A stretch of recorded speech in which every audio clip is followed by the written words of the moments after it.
So are you an experienced software engineer looking to get into Web3? Or maybe you just have a little bit of experience, you want to build NFTs, DAOs, or DeFi? Well, I want to share with you my experience.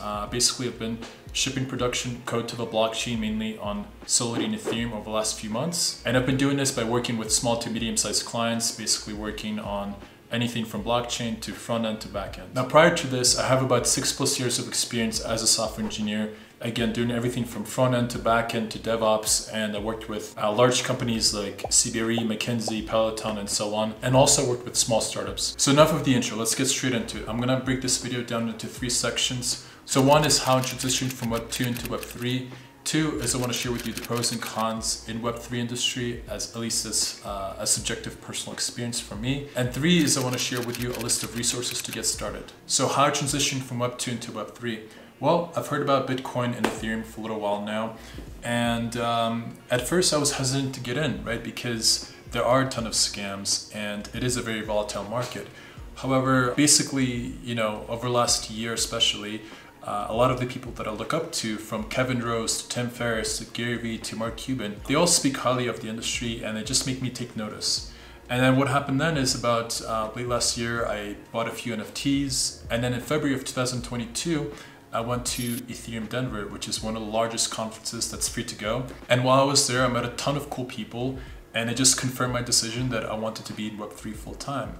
Don't get me wrong, there are downsides to these kinds of conferences. One is mainly companies are trying to show you their product. And 2, it is a very male-dominated industry, which is a downside. But I saw that the community is actively working on this, trying to change the demographics. So overall, I was very interested. The main thing I realized is I want to work on something completely different, something that's cutting edge, and something that has the opportunity to shape how the world operates, basically. And this excites me a lot more than building another online forum or e-commerce website, right? So this is basically what it came down to as a personal decision. So after that, I looked at a few YouTube tutorials and I built a few decentralized apps. But then I realized that building on the blockchain is fundamentally different. Shipping smart contracts on Ethereum feels more like hardware engineering than software engineering, because a lot of times they're permanent and very difficult to change. So in Web 2, it's completely normal to just ship the code as soon as possible, and then if there are any bugs, you'll just fix them later. However, in Web 3, it's just a disaster, because any little exploit that somebody can find in your smart contract, that has a very good chance to shut down or cancel your project. So even though I was a self-taught engineer, I didn't want to do this journey by myself. So I was searching for some kind of mentorship or some kind of an educational program. And I was looking to find an engineering fellowship by Macro. They basically offer a 6-week program where they teach you the basics of Solidity and Ethereum. They taught me how to build NFTs, DAOs, DeFi. They also taught me security best practices, how to think about gas savings, and all the most important basics of smart contract engineering.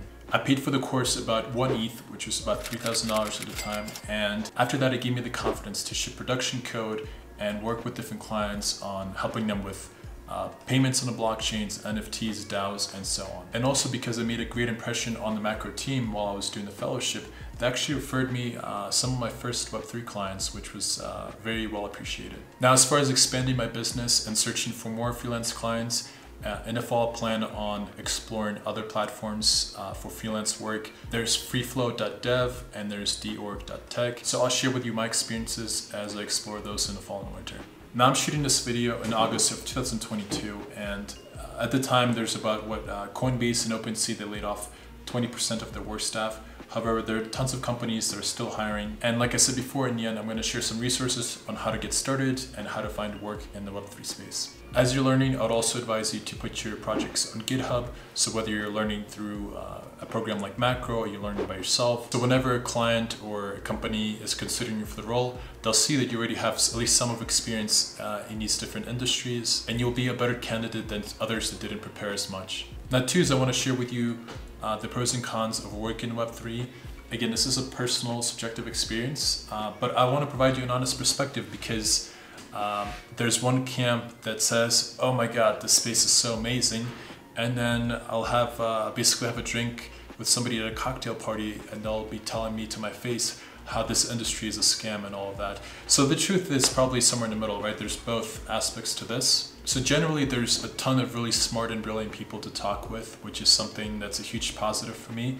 Now, even in this down market, there still are scammers and opportunists that they don't have the best interests in mind. But to be honest, when I feel like somebody doesn't have the best intentions, I just stop talking to them, and that sort of just solves that problem. Now, before I get into Web3, also consider the downside. Okay, so what's the worst case scenario?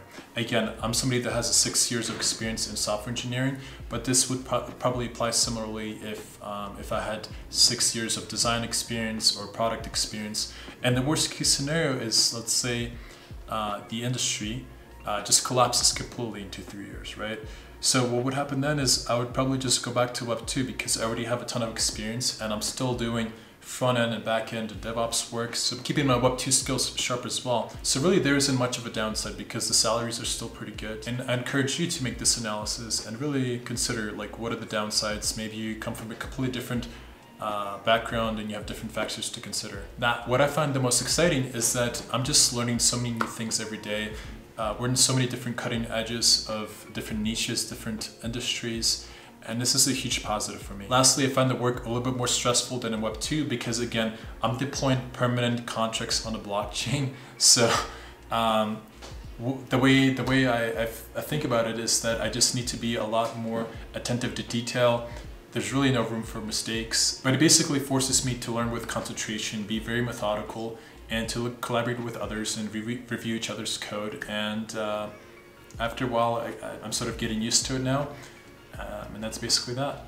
And lastly, 3 is I want to share with you a list of resources for you to get started. So first, I'll recommend 3 podcasts. One is called Bankless. Their main focus has been on DeFi and decentralized application and decentralized finance. However, now they've expanded to just covering Web3 and crypto space in general, and they provide an honest perspective and they do a lot of due diligence. So I highly recommend their newsletter, their podcast, and just amazing people there.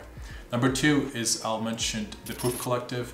It was founded by serial entrepreneur Kevin Rose. He was also a VC, an angel investor, and he currently has a very successful NFT project called Proof and Moonbirds. And the reason I like him is because he brings different perspectives, different voices to his podcast, and he's also not afraid to answer very tough questions. So I really appreciate his honesty and his transparency. So the last podcast I mentioned is NFT Now, started by Sam Heisel, Matt Medved, and Alejandro. And they talk about how crypto and NFT technology can empower artists and musicians now and in the future. I find it interesting to listen to them talk about current musicians and technologists that are doing really interesting things in the space, and I really appreciate that. Now next I want to cover some free technical content. My 2 favorite people are Nader David and Patrick Collins. In fact, Patrick Collins has a 32-hour free YouTube video, and it covers everything from the blockchain, specifically Solidity and Ethereum.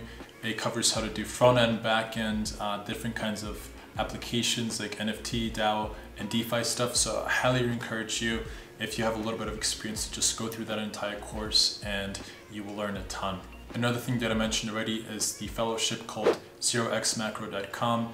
And again, it just got me comfortable in writing production smart contract code, and I met a ton of brilliant engineers there as well. In fact, after the 6-week program, they also help place you into different companies, so it's a nice benefit as well. And it's not something immediately I was looking forward to working for another Web3 company, but this might be a good fit for you. Also, when I start a new endeavor, I think community is super important. So one of the easiest thing to do is wherever you're located, go to meetup.com, and if you're in a large or medium-sized city, I'm sure you'll find plenty of meetups about crypto, about Web3, about different technologies.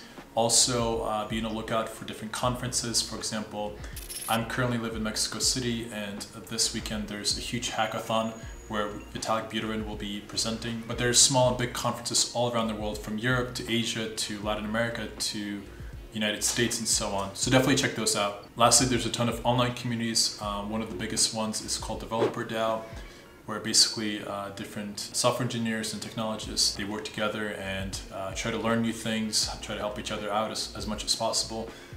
So definitely look into that. And really just start looking into projects that you find interesting, because maybe Ethereum is not your thing because there's other blockchains. So there could be Solana, which also has a strong community, or Tezos, which some people call the Berlin of NFTs because it attracts more grungy and underground artists. I've generally found that senior people in different projects are easy to access, and you can just reach out and figure out what they need help with. So maybe you don't quit your job right away and you work on nights and weekends and you help these people out, and eventually they might hire you for their company or their project.